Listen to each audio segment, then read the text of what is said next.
Welcome back friends, and if you are going to any Wi-Fi zone and you do not want that Wi-Fi zone automatically reconnect your mobile, then what you will do, I am going to tell you in a very quick time in this video. Those who are knowing may skip, those who are not knowing, please be patient and watch this quick video. So what will you do? Go to the settings, search for Wi-Fi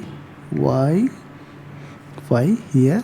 As soon as you will go to the Wi-Fi, just go here, then from three dots tap here, and now go to the advanced. In advanced you will land up many things. Here one manage network will come. Just tap on manage networks, and here all the saved networks will come. Go to that network which you want to forget, means your mobile will not connect to that network when will go into that zone. Just turn it off. Okay, now it will not automatically reconnect your mobile to that Wi-Fi.